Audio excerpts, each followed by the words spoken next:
This is Fomafung, your Agile Evangelist. Welcome back to my channel. In today's video, we will be talking about a really interesting topic. So I've been getting this a lot during this week, so I decided to swap it with what I had originally planned to talk about.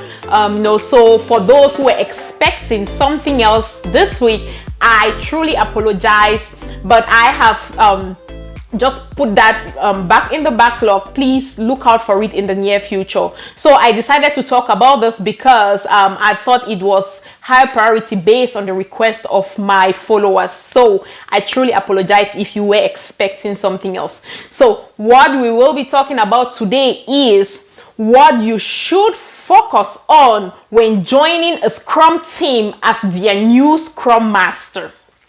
By the end of this video, you will be able to achieve 4 critical outcomes. Number 1, how to create that positive first impression that will set you up for success as a Scrum Master. Secondly, you will be able to understand what it takes to earn the trust of your team and why it is critical for you to earn the trust of your team. The third point is you will be able to understand how to lay that solid foundation that will set you and your team up for success. And lastly, you will be able to understand what your priorities should be between the first 2 weeks to 2 months of you joining your Scrum team as their new Scrum Master. For your information, please note that this video is designed to assume that you as a Scrum Master is already familiar with the organization and you are only joining a new Scrum team as their new Scrum Master. Maybe as an internal employee who is joining a new Scrum team, or someone who is already familiar with the organization. I'm going to be making a whole other video of what to focus on when joining a new organization as a Scrum Master. So that will be a whole other topic. So that's going to be the plan for next week. But for now, we are only going to focus on what you should focus on as a Scrum Master between the first 2 weeks to 2 months when joining a Scrum team as their new Scrum Master. So if this is your first time here, thank you for joining, and please go ahead and turn on the subscription button, turn on the notification bell so that you will stay in sync of every weekly upload. Please also like, share, comment if you really appreciate the content. Thank you so much. So what should you focus on as a Scrum Master when joining? So between the first 2 weeks to 2 months of you joining a Scrum team as the new Scrum Master, you have only 2 objectives. Number 1, to learn. Secondly, to earn the trust of your team and your stakeholders. So what exactly does this mean? So before we even start to dive deeper into what learning and earning the trust of your team members and stakeholders really mean, I think it is really important to understand why it is critical for you as a Scrum Master to earn the trust of your team members and stakeholders. You know, we all understand that it feels good when someone is able to trust you, but as an Agile leader, remember, it is never about you. It is always about how you can help your team members and stakeholders succeed, how you can add value to the team, to the business, and to the customers. So for you to be able to successfully do that, it is critical for your team members and stakeholders to trust you. You know, normally people tend to feel comfortable in collaborating with someone, listening to someone, or even sharing anything with someone if they trust that person. So it's the same thing with the Agile space. For this to happen, your stakeholders and team members need to feel the sense of safety. They need to feel the sense of security. They need to feel that you mean well for them. They need to feel that you have their best interest at heart. They need to feel that you are here to add value and not just add to the number. So you see, that's why it is important for you to be able to earn the trust of your stakeholders and your team members. We all know it is always easier said than done. So how exactly do you go about achieving these two goals, that is learning and earning trust of your team members in practical terms? My number one recommendation is to trust your team. Yes, we are talking about you earning your own trust, but if you are joining your new Scrum team, you first need to come with a positive perspective. You need to trust that your team means well for you as well. Even though you're trying to earn your own trust, but with the team is the other way around. As a Scrum Master, you have to trust them right from the beginning until they've given you reasons not to trust them anymore. That's the first thing you have to do. Trust your team and your stakeholders. Secondly, you have to build relationships. Yes, as a Scrum Master, building relationship with your stakeholders and your team members is critical, because there's no way you can go about and succeed without having a good relationship with your stakeholders and your team members. So how do you build that relationship? You have to build that relationship by getting to know each other. Now, how do you even get to know each other? Something that has always worked for me, which I am recommending to you right now, is to set up a one-on-one with your stakeholders and your team members. That has always really worked for me. Set up a one-on-one that you can get to know your team members and your team members get to know you as well. It can be you can meet on a launch. Now that we all are on virtual, you can connect on a computer. But one thing I strongly recommend is that if you are connecting virtually, you want to make sure that the video camera is on, because you want to leverage all the different methods of communication so that you can better understand and grab as much information as possible. When I'm talking about the various ways of communication, I'm talking about the body language of your stakeholders, the verbal communication, their gestures, their tone of voice, and all those things. Those are the things that you want to be able to capture. And now that society is not very favorable with us to meet in person, it is critical for you to try as much as possible to make sure that the video camera is on, so that you can really leverage that opportunity to get to learn about your stakeholders and your team members. So for your one-on-one meetings to be successful, you need to be prepared and you need to be present. What do I mean by you being present? I don't only mean you have to be present physically. Now that we're even in a virtual world, it'll be really hard for you to be present physically. What I mean is that you need to be present physically as well as mentally, meaning that you have to bring your whole self into that conversation and not be distracted. Because if you are there and you are not very connected, you are not engaged, there's no way you can fully leverage that opportunity to build that relationship with your stakeholder, and that is also really bad for your credibility. So you want to make sure that as much as you are present physically, you also want to be present mentally. And for that to happen, you must be prepared. So what do I mean by you being prepared? You want to make sure that before you connect with your stakeholders, that is including your team members, you are ready. You've designed some conversational questions where you have to go through those questions with your stakeholders, and at the end of them answering those questions, you will be able to gather enough information that will help you know more about them and give you a good place to start performing your accountability as a Scrum Master. So normally the way I usually make sure I am prepared is that I have my questions that I have designed.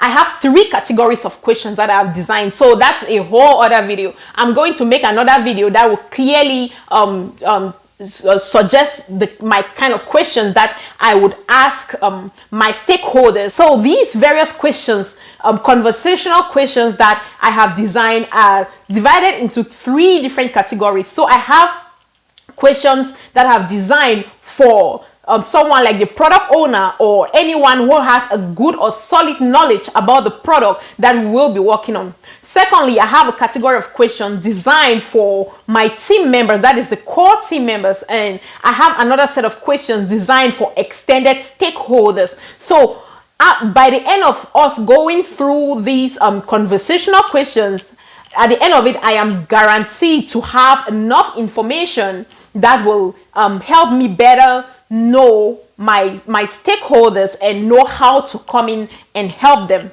Like I said, that is a whole other video. Yes, but that is how you stay prepared. Trust me, if you get into these kind of meetings without being prepared, your meeting might end up being all over the place, and you would not be able to fully leverage that opportunity to really understand your stakeholders and build that positive relationship. And that is not really good for your credibility. So I highly recommend that before you even connect with your stakeholders on one-on-one, you want to make sure that you are prepared. And secondly, you want to be present. The third thing you have to do after joining your Scrum team as the new Scrum Master is to learn.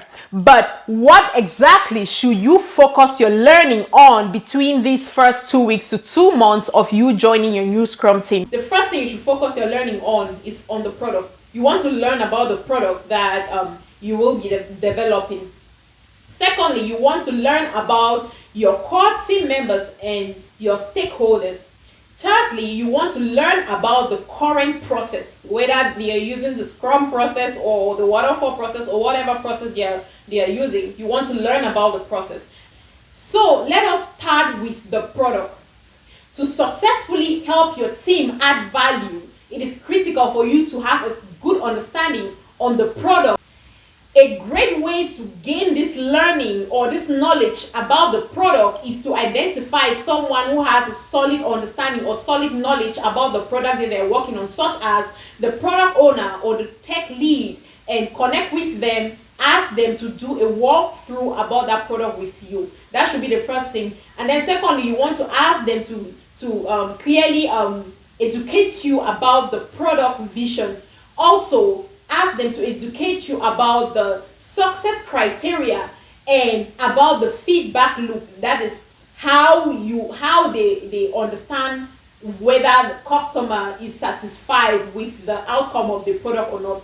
So that is how you will have knowledge about the product. That would be a good place to start.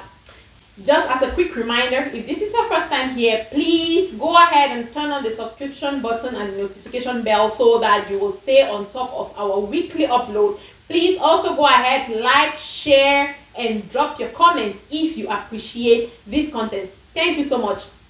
So the next thing you should focus your learning on is to learn about your core team members and your stakeholders. So it's still the same what we've already discussed above. A very great way to learn about your core team members and your extended stakeholders that has always really worked for me is setting up that one-on-one conversation, as we've discussed above. But your area of focus when you're connecting with them, a recommendation is to try to understand their interest.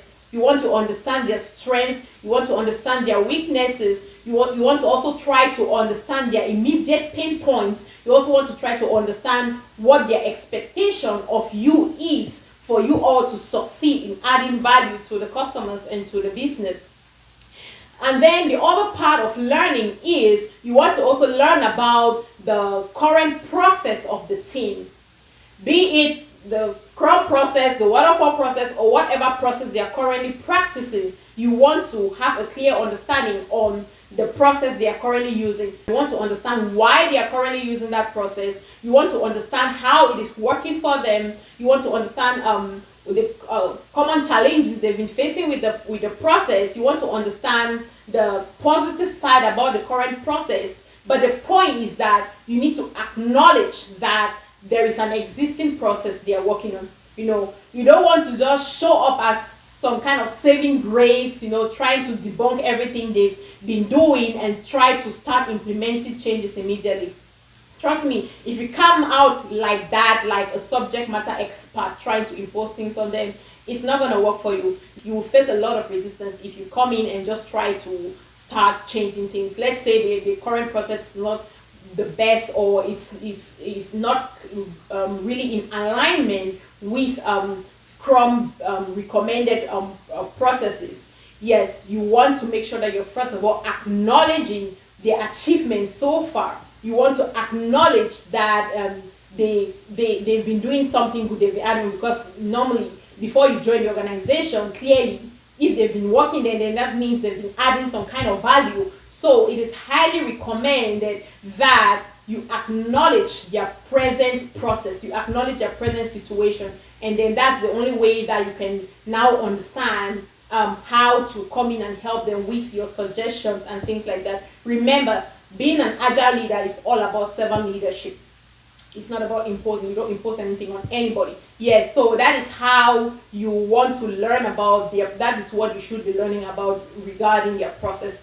And lastly, you want to learn about their tools and techniques. You want to have a good understanding on their current tools that they are using. So I'm talking about, for example, things like Jira, Azure DevOps, version 1, their metrics, all those kind of things. You want to understand what they are currently using. You want to understand why they are currently using what they are using. You also want to learn about the shortcomings of their current tools and techniques. You want to also learn about their the strengths of their current tools and techniques. And remember, acknowledge that they've achieved something with the current way of working before you even try to start giving your suggestions and things like that on how to improve moving forward. My last but not the least recommendation on what you have to do after joining a Scrum team as the new Scrum Master between the first 2 weeks to 2 months is you have to observe, listen, and ask questions. This, to me, I think it's really critical, because for you to really understand what is going on in your team, understand your team current dynamic and why they are being set up in that manner, understand their current agile practices, that is in terms of mindset and the framework, understand their gaps, understand the strength around agile, and have a knowledge on how to come in and help them, when to come in and help them. It is critical for you to observe, listen, and ask questions. So during your observation, you're not just observing to just observe. You're observing because you want to truly understand. You're observing because you want to really grasp what's going on. And when you're observing and you're discussing with them, asking questions, you're really listening. Make sure that you are applying your level 3 listening, not listening to start correcting them immediately. No, you're listening to truly understand. Because again, like I mentioned, if you come in as the saving grace, trying to fix everything that's going on at once, trust me, that's a complete recipe for disaster. You want to make sure that you're listening to truly understand what they're doing, why they are doing what they are doing, how what they are doing is benefiting them already, their shortcomings. So observation, listening, and just being curious is a critical aspect for you to lay that solid foundation that will set you and your team up for success. So after doing all this, how do you come in and start impacting your team and start adding value? Because sometimes you might feel intimidated after doing all this, having all this information. You might not be sure on where exactly to start. My recommendation is that for you to truly earn that trust of your team, and again, you don't want to go with your first try and it becomes a failure. That will be bad for your credibility as well, and you trying to earn the trust of your team members. I strongly recommend that a good place to start is always a retrospective. So you can identify, you've come into your team and they're already doing what they're doing. I strongly recommend that while you're trying to do all these things we've talked about, just let your team continue to do what they've been doing so that you can have opportunity to observe, learn, and capture all this information. You can just start by picking a small point for improvement that you've identified. Again, you're not going there to tell them that, no, this is not what you should be doing. You should be doing this. No. So for you to easily earn your trust, you want to throw out that point for improvement as a suggestion and asking them to test it as an experiment, you see, so that just making them to have that mindset like, oh, we can always throw it away if it doesn't work, so that way they will easily, take it and try it, and hopefully if it successfully goes through and you succeed in conquering this first try, trust me, they will start gradually coming around and trusting you, and they will start feeling like they can start listening to what you have to say, like you're here to add value, and not just add to the number. In summary, all what we've discussed here today would be my recommended approach on what you should focus on immediately when you join a Scrum team as the new Scrum Master between the first 2 weeks to 1 month. That will help set that solid foundation for you to add value to the team, the business, and the customers. I am also very interested in hearing your own approach, your own strategy. But one thing I would like to tell you is that it is always very important to have an approach. It is always very important to have a strategy. Don't just go in there and just thinking that you will go with the flow. Most of the time, if you try to go with the flow, sorry, it hardly works out very well. So it is always really critical to have an approach, and then you can, adapt or adjust as needed. Thank you so much. We will end here today. In our next video, we will be talking about what to focus on when joining a new organization as a Scrum Master. So it's just going to be like a continuation of this video. It's going to be a really short and sweet video. So please look out for that video. Also, if you still haven't subscribed, please go ahead and click that subscription button, turn on the notification bell so that you will stay on top of our weekly upload. We all should continue to learn and share and grow together in the Agile space. If you appreciate my content, please also go ahead and like, share with your friends. Drop your comments down below. If you have questions, also go ahead and drop them down below. I will do my best to, respond to your questions to the best of my ability. Thank you so much, and thanks for watching this session. Hope to talk to you next time. Bye.